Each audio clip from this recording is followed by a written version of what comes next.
तो भाई लोग दोबारा स्वागत है आपके दूसरे पार्ट में। मार्टिन और बेथ तो एक दूसरे से अब बहुत सारी बातें करने लगते हैं। एक दिन मार्टिन और बेथ निकल पड़ते हैं एक डांसिंग पार्टी के अंदर। दोनों वहाँ काफी मजे करते हैं और हर एक मोमेंट एंजॉय करते हैं। दरअसल ये डांसिंग एरिया उसकी कंपनी में ही था और उस कंपनी से रिलेटेड एक छोटा सा अपार्टमेंट होता है जहाँ पर बहुत सारी एक्सपेरिमेंट किए जाते थे। जब मार्टिन उस जगह पर जाकर देख रहा था तो उसे दिखाई देता है वही कुत्ता जिसके ऊपर एक्सपेरिमेंट किया गया था और उसका पूरा बॉडी स्ट्रक्चर चेंज हो गया था। उस कुत्ते को अभी भी रखा गया था ताकि आगे चलकर उसके ऊपर एक्सपेरिमेंट किया जा सके। मार्टिन ये चीज देखकर एकदम चौंक गया क्योंकि उस कुत्ते की हालत बहुत बेकार थी। उसे तो कुत्ते की हालत देखकर बहुत दया आने लगी। अब मार्टिन यहाँ बिना कुछ सोचे समझे उस कुत्ते के पास चला जाता है। शुरुआत में तो वो कुत्ता मार्टिन के ऊपर भौंकने लगता है, लेकिन जब मार्टिन उसे शांत कराता है तो शायद वह कुत्ता उसे पहचान जाता है। उस डॉग की जिंदगी किसी हेल से कम नहीं थी। मार्टिन अब इस बात से बहुत ज्यादा गुस्सा हो जाता है और बेथ से भी नाराज रहता है क्योंकि बेथ को इसके बारे में पता था, फिर भी उसने मार्टिन को नहीं बताया। दोनों में काफी ज्यादा बातें हुई। मार्टिन वहां से तुरंत ही अपनी लेबोरेटरी में चला गया। यहाँ मार्टिन तो लगातार अपने फादर द्वारा लिखे गए सारे रिपोर्ट्स को पढ़ने लगा था जिसमें लिविंग थिंग्स को टेलीपोर्ट करने की विधि लिखी होती है। उसमें साफ साफ मेंशन था कि अगर इस टेलीपोर्ट मशीन में लिविंग थिंग्स को टेलीपोर्ट करना है तो सबसे पहले उस लिविंग थिंग को स्कैन करना पड़ेगा। उसके डीएनए और एटॉमिक स्ट्रक्चर सारी चीजें पहले से प्री डिसाइडेड होना चाहिए, तब जाकर ही जो टेलीपोर्ट मशीन होगा उसमें लिविंग थिंग्स एकदम सुरक्षित रह सकता है। मार्टिन को एकदम करेक्टली पता चल जाता है। वो तो और भी ज्यादा डीप रिसर्च करने लगता है इन सारी चीजों के ऊपर। मार्टिन को यहाँ पर यह भी पता चलता है कि वो जिस तरीके से बाकी बच्चों और नॉर्मल इंसानों की तरह नहीं है। अगर उसे नॉर्मल होना है तो किसी दूसरे इंसान के साथ उसे टेलीपोर्ट मशीन में टेलीपोर्ट होना पड़ेगा, जिसके बाद मार्टिन भी एकदम बाकी इंसानों की तरह साधारण हो जाएगा। मार्टिन अभी इसके बारे में नहीं सोचता है। अब हम कुछ दिनों बाद देखते हैं कि मार्टिन बेथ से सॉरी बोलकर उसे अपनी लेबोरेटरी में बुलाता है। मार्टिन बेथ से बहुत अच्छी तरीके से बात कर रहा था, जिससे कि मार्टिन ने बेथ के पास एक बिल्ली होती है जिसको मार्टिन ने ले लिया और बताया कि इस बार कुछ नहीं होगा। बेथ बहुत ज्यादा डर रही थी क्योंकि ये बिल्ली उसके दिल के पास होती है, लेकिन अब मार्टिन ने बिना कुछ सोचे समझे मशीन के अंदर उस बिल्ली को डाल दिया। पर थोड़ी ही देर बाद मैजिक होता है क्योंकि टेलीपोर्ट होने के बावजूद भी उस बिल्ली को कुछ नहीं हुआ। वो जैसे थी वैसे ही रहती है। यानी कि अब मार्टिन का लिविंग थिंग्स को टेलीपोर्ट करने वाला ये मशीन एकदम कंप्लीट हो चुका था। बेथ भी यहाँ पर मार्टिन से काफी इम्प्रेस हो गई थी और वो दोनों एक दूसरे के काफी क्लोज आ जाते हैं। अब यहाँ बेथ एक रात गुजारने के बाद मार्टिन के हाथ पर लगे हुए उस इंजेक्शन के निशान को देखती है। वो निशान तो बहुत ज्यादा ही सड़ चुका था, जो कि एक नॉर्मल इंसान की बॉडी में नहीं होता है। मार्टिन भी बाद में वो नोटिस करता है, जिससे कि वो एकदम परेशान हो गया क्योंकि इससे पहले मार्टिन को जो भी चोट लगती थी वो बहुत ज्यादा जल्दी ठीक हो जाती थी, पर इस बार तो कुछ अलग ही हो रहा था। मार्टिन ने तो इन सारी चीजों को अपने डिपार्टमेंट के डॉक्टर्स को भी दिखाया, पर वो डॉक्टर तो सिंपली इतना बताते थे कि तुम्हें कुछ नहीं हुआ है, वो जो तुम्हें चोट लगी है कुछ दिनों में ही ठीक हो जाएगी। लेकिन मार्टिन को पता था कि उसकी बॉडी में कुछ चेंजेस हो रहे हैं।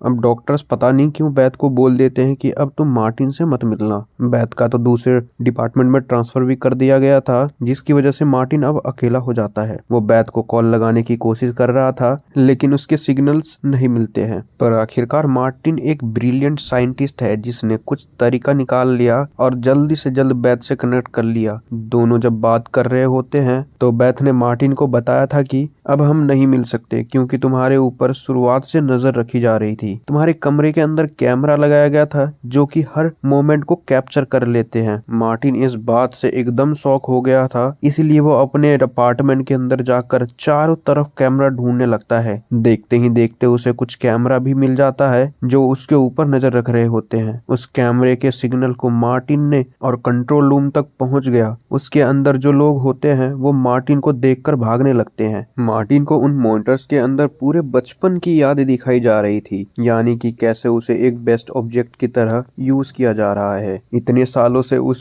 मॉनिटर के अंदर तो मार्टिन के फादर को भी दिखाया जा रहा था और वो बहुत ही खतरनाक टाइप के एक क्रिएचर बन जा रहे थे जो बोलते हैं कि मेरा डीएनए एक अजीब तरीके से बदल गया है। कुछ ही समय के अंदर वहां पर कंपनी का बॉस भी आ गया था जो मार्टिन को कहता है कि तुम्हें सच्चाई पता चल ही गई। मार्टिन डायरेक्टली बॉस के सामने जाकर बोलता है कि मैंने तो आपसे बहुत प्यार किया था और आपको अपना फादर माना था, फिर आपने ऐसा क्यों किया। वो बॉस मार्टिन को कहता है कि तुम एक क्रिएचर हो, भले ही तुम एक नॉर्मल इंसान के रूप में हो, लेकिन कुछ समय के अंदर तुम वो एक क्रिएचर में बदल जाओगे और ऐसा करने के बाद मैं तुम्हारी मदद से पूरी दुनिया पर राज करूंगा। यानी कि बॉस मार्टिन का सिर्फ यूज कर रहा था और कुछ नहीं। मार्टिन को जब यह हैरान कर देने वाली सच्चाई पता चलती है तो वह सीधा वहां से भाग जाता है। यहाँ कंपनी का बॉस और उसके सारे मेंबर्स उसी टेलीपोर्ट मशीन के पास आ गए थे। बॉस ने तो सभी से कह दिया कि इस मशीन को चालू करो, क्योंकि शायद मार्टिन ने इसे ठीक कर दिया है और इसमें से वो लिविंग थिंग्स को भी टेलीपोर्ट कर सकते हैं। जब उसके अंदर एक ऑपरेटर मशीन को ऑन कर रहा होता है तो उसके अंदर एक मैजिक कोड चाहिए होता है।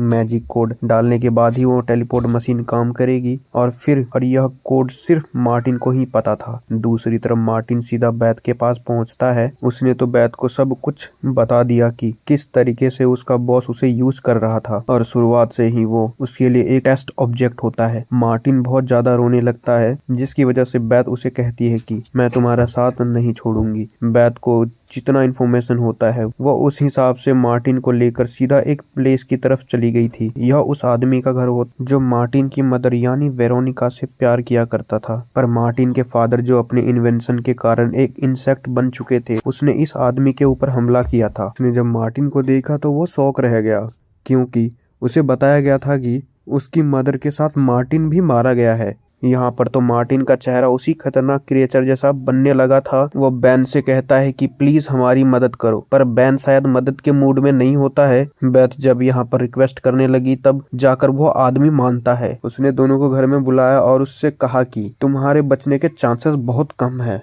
लेकिन अगर मार्टिन वापस नॉर्मल होना चाहता है तो खुद को किसी नॉर्मल इंसान के साथ टेलीपोर्ट करना होगा। यह चीज तो मार्टिन ने पहले ही अपने फादर की रिपोर्ट में देखी थी, जिससे यह बात कंफर्म हो जाती है कि यह प्रोसेस असरदार है। बैन ने तो उन दोनों को अपनी कार दे दी थी और यहाँ से चले जाने के लिए कहा था। अब बैथ मार्टिन को कार में लेकर आगे बढ़ती है, पर काफी रात होने की वजह से वो दोनों एक होटल में रुकते हैं। उस होटल का आदमी उसे सब कुछ बताता है, लेकिन अब टीवी पर एडवर्टाइजमेंट चलने लगा उन दोनों की, जिसमें दोनों को एक टेररिस्ट घोषित कर दिया गया था और जो भी उन दोनों को ढूंढेगा उसे काफी सारे पैसे भी मिलेंगे। मार्टिन और बैथ को ढूंढने के लिए उसी के बॉस ने ही कहा था। बॉस को पता होता है कि अगर वो मार्टिन को नहीं ढूंढेगा तो वो कंप्यूटर का मैजिक वर्ड नहीं पता कर पाएगा। लेकिन सबसे चौंका देने वाली बात यह होती है कि अगर वो सभी उस मैजिक वर्ड की जगह पर कुछ गलत वर्ड डाले तो मार्टिन ने पहले से ही प्रोग्रामिंग की थी कि अगर ऐसा कभी होगा तो सिस्टम में एक वायरस घुस जाएगा, जिसके बाद कोई भी उस मशीन को यूज नहीं कर सकता। इसी वजह से मार्टिन का होना बहुत जरूरी है। मार्टिन जिसकी हालत बहुत खराब होती जा रही थी और वह तो बिल्कुल भी इंसानों जैसा नहीं दिखाई दे रहा था। एक रात वो डर के मारे वहां से भागने लगता है, क्योंकि वो नहीं चाहता था कि उसकी वजह से बैथ को कोई परेशानी हो। लेकिन बैथ मार्टिन को पकड़ कर ले आती है और उसे गले लगाकर सिर्फ इतना कहती है कि मैं तुम्हारा हर कंडीशन में मदद करूंगी, हम तुम्हारी प्रॉब्लम को सॉल्व कर ही लेंगे। वो दोनों फिलहाल एक होटल के रूम में आ जाते हैं, लेकिन अब आधी रात को जब बैथ उठ रही होती है तो मार्टिन चेयर पे बैठा होता है। उसका पूरा शरीर एकदम बदल चुका होता है। यहाँ मार्टिन फिर बैथ से कहता है कि तुम चले जाओ, मैं जिस हालत में हूँ तुम मेरे साथ नहीं रह सकती। अब बैथ को सच में ऐसा लगने लगा था, इसीलिए वो रोते हुए वहाँ से चली जाती है। पर उसने मार्टिन की भलाई के लिए वो बॉस को कॉल करके उसकी लोकेशन बता देती है। सुबह होने पर कई सारे वैज्ञानिक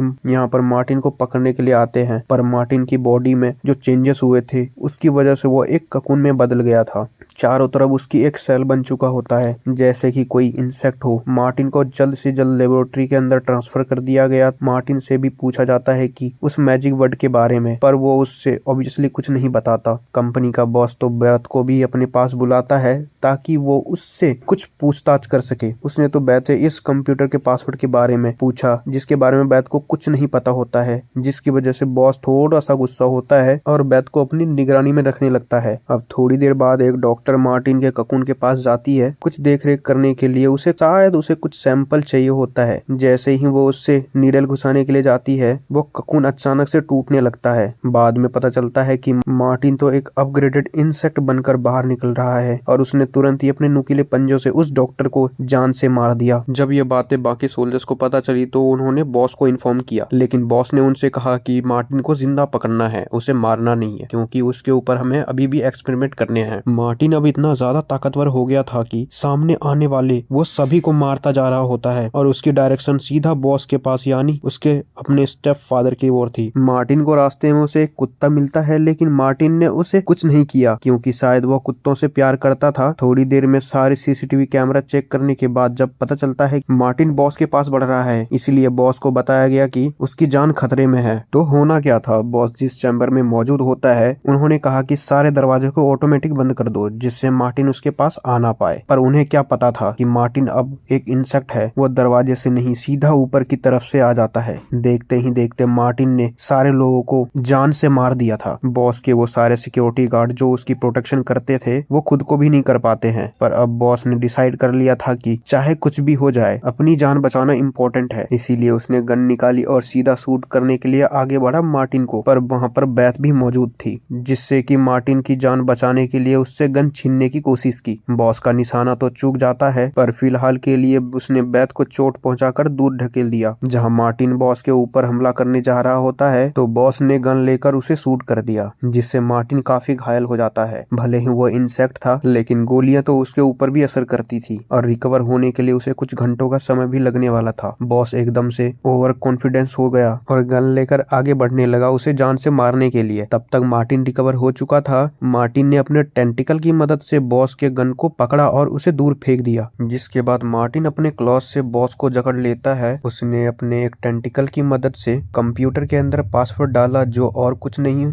बल्कि डैड होता है। मशीन को एक्टिवेट करके वो सीधा अब बॉस को लेकर चला गया एक टेलीपोर्टेशन चैम्बर के अंदर, यानी वो खुद को ठीक करने के लिए उसी प्रोसेस को दोहरा रहा है जो मार्टिन के फादर नहीं कर पाए, यानी खुद को ठीक करने के लिए एक चैम्बर में एक ऐसे इंसान को लेकर जाना जो एकदम नॉर्मल हो। मार्टिन बहुत ही बुरी तरीके से पकड़कर बॉस को एक चैम्बर में लेकर जाता है और बैथ को इशारा करता है एंटर वाला बटन दबाने के लिए। बैथ इस बारे में बिल्कुल सोचती नहीं है और सीधा एंटर वाला बटन दबा देती है। चैम्बर बंद हो चुका था और अब पूरा प्रोसेस चालू हो जाता है। थोड़ी ही देर बाद दूसरा चैम्बर का दरवाजा ओपन हुआ, उसके अंदर से तो एक बहुत ही स्लाइम मटेरियल बाहर निकल रहा था जो दिखने में काफी खतरनाक दिखाई दे रहा था। बेथ जब वहां पर पहुंचती है तो मार्टिन एकदम सही सलामत होता है। मार्टिन को स्लाइम मटेरियल से बाहर निकलने के बाद उसका चेहरा दिखाई देने लगता है, जिससे कि यह कंफर्म हो जाता है कि मार्टिन एकदम सही सलामत है। और वहीं दूसरी तरफ बॉस एक खतरनाक क्रिएचर में कन्वर्ट हो चुका था। ये सारी चीजें डीएनए चेंज की वजह से हुई है। जिस तरीके से टेलीपोर्टेशन होने के बाद बॉस के डीएनए जो अच्छे हुआ करते थे वो मार्टिन की बॉडी से रिप्लेस हो गए और मार्टिन के इंसेक्ट वाले डीएनए उस बॉस के अंदर चले गए, यानी कि अब मार्टिन पूरी तरीके से नॉर्मल हो चुका था। आगे चलकर वो एकदम नॉर्मल साधारण इंसान की तरह अपनी जिंदगी गुजार सकता था। पर बॉस की हालत तो पहले से बदतर हो चुकी थी। मार्टिन ने बॉस को उसी जगह पर छोड़ दिया जहां पर सबसे पहले उस घायल कुत्ते को रखाया जाता है, जिसके ऊपर इन लोगों ने एक्सपेरिमेंट करके काफी बुरा सलूक किया था। पर अब बारी थी उस बॉस की, उसे भी सेम वैसे ही ट्रीटमेंट दिया जा रहा था जैसे कि वो कुत्ते को मिला था। शायद बॉस को अब पूरी जिंदगी यहीं पर गुजारनी थी, यानी कि उसे अपने किए की सजा मिल गई थी और हमारी यह कहानी यहीं पर खत्म हो जाती है। तो व्यूअर्स, आपको यह स्टोरी कैसी लगी